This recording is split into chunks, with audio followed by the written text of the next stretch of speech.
jalan Allah. Infak itu, ini yang perlu saya luruskan, tidak harus menggunakan uang. Infak itu pemberian bersifat materi. Makanan itu infak, pakaian itu infak, buah-buahan itu infak. Silahkan berbagi, walaupun nggak ada uang, bisa kita gunakan dengan yang lain. Cek, kalau antum main ke Auckland, ke New Zealand, ya, di situ ada donation, itu bukan cuma dengan uang, food. Kadang mereka kasih dengan makanan. Ada yang nyimpen ciki, kotaknya di situ. Di kotak infak itu, kotak dalamnya ada ciki, ada beras, ada macam-macam. Sampingnya ada yang uang. Cuman mesti dilihat dulu bagaimana bentuk kotaknya. Ya, kalau kotaknya belahan kecil, nah itu pasti uang, bukan beras. Oh, ini beras nih, dibuka dulu karungnya, begini kan, itu bukan. Silahkan bebas. Ya, dan itu nilainya tinggi. Kadang-kadang antum lupa di majelis ilmu ada snacknya, walaupun cuma kurma dapat 2, bagi 1 dengan teman. Air misalnya tidak harus semua oleh antum. Bagi, begitu antum bagi langsung dituliskan 700 kali lipat paling minimal. Demi Allah saya katakan paling minimal 700 kali lipat. Makanya zaman Nabi itu ada satu keluarga yang berlomba untuk mendekatkan diri pada infak walaupun dirinya kekurangan. Agak aneh itu cara berpikirnya. Ya, jadi kalau dibandingkan manusia sekarang nggak dapat. Saya mau tanya begini, antum di rumah persediaan, antum punya anak 2, antum dengan istri, 1 suami, 1 istri, 2 anak. Di rumah ada persediaan makanan untuk 2 anak antum saja. Antum aja nggak makan malam itu, cuma ada anak 2. Untuk mereka, kalau nggak makan, mereka bisa nahan lapar semalaman. Tiba-tiba, antum ditawarkan oleh seseorang, ada tamu nih, mau nggak dijamu di rumah? Bisa nggak?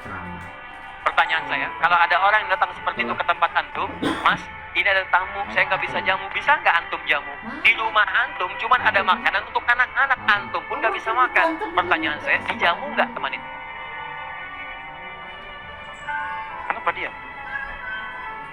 Hai ahli surga, apa diam? Lihat cara berpikirnya. Kalau cara berpikir kita hanya ke makanan saja, maka kita katakan, Ustaz, anak saya aja dapatnya makanan seperti itu, kami pun nggak makan, bagaimana bisa diberikan pada tamu? Tapi cara berpikir Tolhah dan keluarganya agak beda. Begitu Nabi katakan ada tamu, kita datang langsung angkat tangan, duluan ngangkat, padahal yang lain banyak yang punya banyak makanan. Tapi cara berpikirnya, kapan lagi saya dapat 700 lebih? Kapan lagi saya dapat? Diangkat langsung tangannya. Ya Rasulullah, saya. Sebelum yang lain ngangkat, angkat tangannya. Maka diantar kemudian ke rumahnya. Sampai di rumah, istrinya dikatakan, duhai sayang, ada titipan Rasulullah. Bahasanya bukan ada tamu, ada titipan Rasulullah. Allahu Akbar. Ada titipan Rasulullah. Maka istrinya langsung membaca, saya paham. Saya bertugas menidurkan anak-anak dulu, tidurkan. Yang suaminya menyiapkan makanan. Begitu sudah jadi, kata suaminya kepada tamu tadi, Anda silahkan makan di sini, saya temani dulu istri saya. Gak enak rasanya meninggalkan sendirian. Begitu temannya makan, dia berpura-pura makan di bilik yang lain, membunyikan bunyi-bunyi seakan-akan makan. Begitu sudah kenyang, tanpa mukadimah yang lain langsung pamit. Terima kasih sudah menjamu saya, semoga Allah berikan pahala. Pamit malam itu juga. Begitu selesai pamit, subuh-subuhnya datang menghadap pada Rasulullah pagi-pagi. Apa yang terjadi? Turun ayat Quran surah 59 ayat 9-10 itu. Walladzina tabawwa'ud dar, sampai ke kalimat wa yu'thiruna ala anfusihim walau kana bihim khasasah. Oh, cara berpikir. Jadi kalau antum melihat peluang seperti ini, enak teman-teman sekalian, banyak sekali. Tidak harus uang, pakaian, makanan, macam-macam. Jadi kalau antum beli buah tuh, antum beli 5, di rumah ada 3 orang, berarti antum mesti sadar Allah titipkan yang 2 lagi untuk peluang infak antum. Bukan tuh antum habiskan semua. Kok bisa orangnya cuma 3, beli mangga 5? Siapa yang menggerakkan antum untuk beli 5 mangga? Orang cuma 3, berarti yang 2 lagi itu Allah gerakkan untuk mendapatkan pahala. Ada peluang di situ. Lu kepada siapa ya Rasulullah saya berikan? Kepada siapa ya Allah saya infakkan? Ini yang sering keliru. Kata Allah langsung turun, fi sabilillah, yang utama itu 5 dulu. 5. Kalau Anda temukan 5 ini, dia peluang infaknya sangat tinggi untuk diberikan. Siapa mereka ini? Ada di Quran surah kedua ayat 215, paling kanan sebelah bawah. Yas'alunaka madza yunfikun. Mereka bertanya padamu Muhammad sallallahu alaihi wasallam, ya, awas, apa yang harus kami infakkan? Pada siapa? Maka turun jawaban, qul ma anfaqtum min khair. Katakan kalau mau infak mesti yang paling bagus. Ini kaidah pertama. Awas, ada peringatan di Al-Baqarah ayat 267. Wala tayammamul khabitha minhu tunfiqun walastum biakhidhihi illa an tughmidu fi. Jangan kamu infakkan pada orang lain yang kamu tidak suka. Melihatnya aja kamu nggak suka, dikasih orang. Antum punya uang 50.000 1, wah masih keras, bagus, luar biasa. Masuk dompet enak dilihat. Yang kedua, wah sudah lecek, dekil, feel of the kumel. Wah, dilihat gak enak, baunya gak nyaman. Tiba-tiba ada orang lewat. Pak, sedekah Pak. Pertanyaan saya, maaf, mana yang antum berikan? Yang lecek atau yang bagus? Tuh. Ingat, kalau urusan zakat mal, berikan yang bagus. Zakat mal, pilih. Paham? 5 orang ini siapa? 1, bil walidain, orang tua. Ini orang tua ini gak pernah minta, jarang sekali. Cuman kita yang mesti paham. Kan sama, antum pun suka ngasih isyarat. Mama, mama, mama, mama. Oh, mau makan. Makan. Mama, mama, mama, mama. Boneka, boneka. Antum setelah dewasa mesti paham. Kadang-kadang orang tua tuh gak minta. Gak pengen nyusahin anaknya. Padahal orang tua udah susah. Melahirkan susah, mengandung juga susah, merawat susah, menyusui susah. Sudah dewasa pun antum masih susahin juga. Kapan antum berbaktinya? Kadang-kadang cuma nanya, nelpon apa kabar. Padahal di rumahnya itu Masya Allah lagi kurang beras. Beras kurang, rezeki belum dibayar. Kirimkan, sebelum diminta kirimkan. Itu begitu antum kirimkan, demi Allah saya katakan. Di hadis Al-Bukhari, di kitab Al-Adabul Mufrad, bukan cuma mendapatkan lipatan pahala kalikan 700 lebih, tapi ridha Allah turun ke tempat antum pada saat itu. Kalau sudah turun, semua doa yang antum mintakan minimal akan dijawab pada saat itu. Itu rahasianya. Kalau dengan urusan orang tua, tidak usah bikin. Begitu mengatakan, nah gini-gini, tenang aja mah. Walaupun gak ada, katakan, insya Allah mah selesai. Insya Allah, berusaha antum. Begitu antum dapatkan seperti orang tua mengusahakan untuk antum dulu, maka pahala dilipat gandakan, ridho turun seketika. Kejar. Wal aqrabin, kerabat terdekat. Kerabat dibagi 2. Ada yang tempatnya jauh tapi hubungannya dekat. Punya saudara sekandung, tinggalnya di Palembang, antum di Semarang. Ayo kirimkan. Anak bibi gak bisa nih pendidikannya, bantu. Antum ada, bantu. Nilainya tinggi, jangan dikira ringan. Nih bagian kedua nanti kalau saya terangkan banyak nih. Tenang aja, kita masih sampai subuh. Bagian kedua saya ikutin deh. Antum jual, saya beli. Cuman saya beli sampai 9:30. Paham? Ayo akrabin. Yang kedua itu, maaf, golongan kedua akrabin bisa tetangga. Orang yang tidak ada hubungan famili secara mahram, cuma tetangga antum. Tapi kalau yang kedua ini, wow, Allahu Akbar, indahnya Al-Quran. Cek boleh antum, silahkan cek. Walaupun beda agama, itu tetap ada peluang infak. Gak ada ketentuannya kecuali di Quran. Gak ada aturannya kecuali di hadis. Buka Quran surah ke-31 ayat 15 paling kiri sebelah atas. Ada anak muslim, orang tua belum Islam, belum dapat hidayah. Kata Allah, urusan untuk ibadah pisahkan. Orang tua jangan paksa, doakan dia, silahkan dakwahi. Tapi urusan dunia, wasahibhuma fid dunya ma'rufa. Wa in jahadaka ala an tusyrika bima laysa laka bihi ilmun fala tuti'huma. Urusan ibadah masing-masing, kalau diajak-ajak enggak usah ditaati, tolak dengan cara yang lembut. Lembut. Tapi kalau urusan dunia, bagi. Antum muslim, orang tua belum Islam, antum punya kelebihan.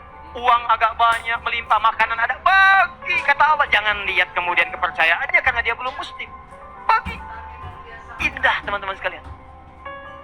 Dan itu ada pahalanya. Begitu antum berikan, masuk yang halal. Begitu halal masuk, kan haram keluar.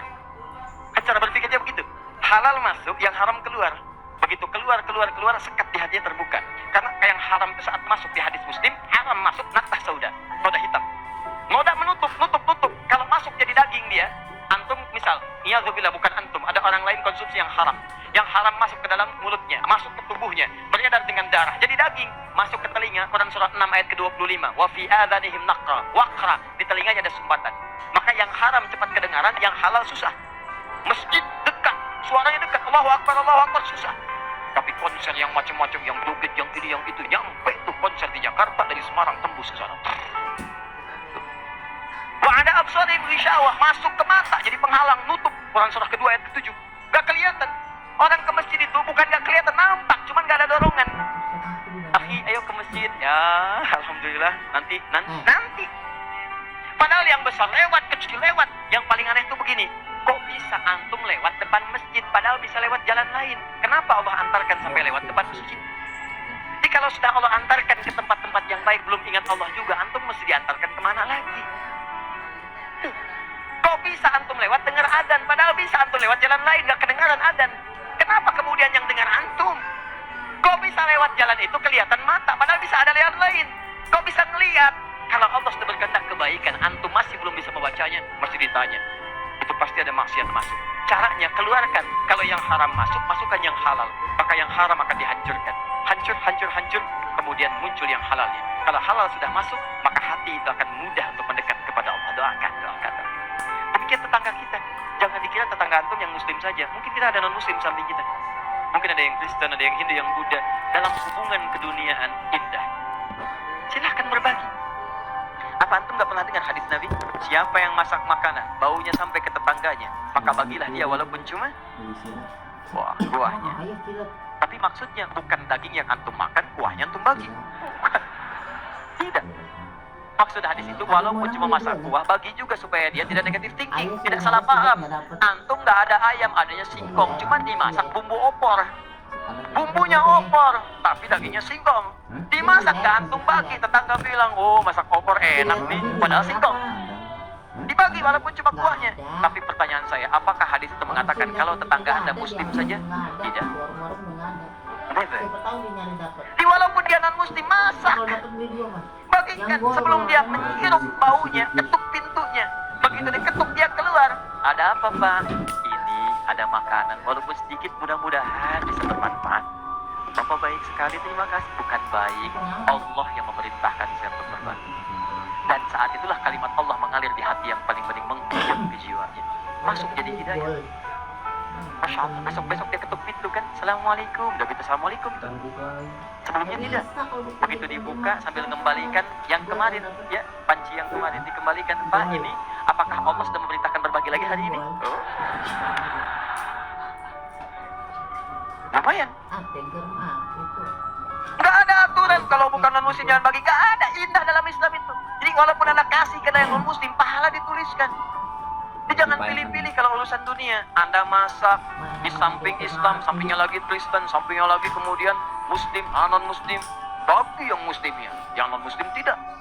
Begitu dia ngelihat kelewatan dipanggil anda, Pak, kayaknya enak makanannya ya. Memang enak Bu, cuman sayang ibu kafir. Oh, kok begitu? Nggak ada. Jadi bagi teman-teman, silahkan. Dan pahalanya ada, indah. Cuma di kita tuh, coba lihat aturan-aturan. Antum bang aja deh, kita fikirnya kumpulin lagi. Tumbuhan, sekarang kan lagi musim rambutan ya. Rambutan. Tuh, antum di pekarangan ada rambutan, tumbuh. Pohon rambutan, pekarangan antum. Cuman sayang buahnya ke tetangga antum. Terus ke sini. Maka dalam kaidah fikih disebutkan hakun musytarak. Ini hak bersama antara antum dengan tetangga. Kenapa? Karena antum keluar rumah kelihatan cuman pohonnya, dia keluar rumah kelihatan buahnya. Dan yang paling menarik, dia udah lihat buah, daunnya jatuh ke bawah. Dan kadang buah jatuh ke sini, membuat dia kesulitan. Awas, jangan sampai dia cuma ketiban sampahnya saja, antum kedapatan buahnya. Naik ke pohon rambutan, nggak boleh. Apa yang harus antum lakukan? Datangi dia, ketuk rumahnya. Sampaikan, Pak, maaf, saya cuma mau ngasih tahu, itu ada pohon rambutan. Iya, saya juga tahu, punya bapak kan? Bukan, itu memang pohon saya, cuma buahnya merambat ke tempat bapak. Terus, itu hak kita bersama. Bapak nggak usah minta, begitu inginkan, ambil aja, silahkan dapat. Aturan dari mana itu? Ini Rasul saya yang mengajari, Nabi Muhammad SAW. Bapak keluar, lihat buahnya, saya keluar cuma lihat pohonnya. Kalau bapak pengen, ambil aja. Wah, hebatnya Islam, terima kasih Pak. Insya Allah, oh ya insya Allah tuh. Ya. Nanti saya ambil, ya, pergi tuh. Ambilin, dan kita senang lihatnya. Begitu diambil, pahala. Setiap satu buah 700 pahala. Setiap satu buah 700. Masya Allah, luar biasa. Dan dia kan gak paham fikih, belum masuk Islam. Besoknya ayam antum main ke tempat dia, ayam. Dia kira hukum ayam sama dengan rambutan. Nabinya umat Islam baik banget. Kemarin ngirim rambutan, sekarang ayam. Pokoknya mungkin ayam itu akan menggendong antum ke surga, ya. Infak tuh. Nah, pertanyaan saya, antum punya agenda berapa untuk infak tuh? Coba lihat, kadang-kadang kan ada anak yatim samping. Gak usah terpikir banyak uang, pakaian, buka tuh pakaian antum, masuk ke kamar, buka. Begitu dibuka, berapa banyak koleksi pakaian antum? Coba cuma pesen ya, cuma pesen satu aja. Mohon maaf ya, maaf sekali. Jangan sampai ada pakaian, walaupun sehelai itu, yang belum pernah dipakai ibadah. usahakan setiap yang kita gunakan jadi saksi di akhirat bahwa dia pernah dipakai ibadah, karena semua akan bicara. Tuh lihat kaos, bagian dalam, celana, bagian luar, cek lagi semua. Dan kalau sudah itu antum pakai, ada yang lain gak kepake, bukan gak kepake. Boleh jadi itu dititipkan oleh Allah kepada antum untuk menjadi pahala antum dengan itu. Sebab mudah bagi Allah menitipkan pada yang lain. Kenapa dipilih antum supaya dapat bagian pahalanya? Jelas?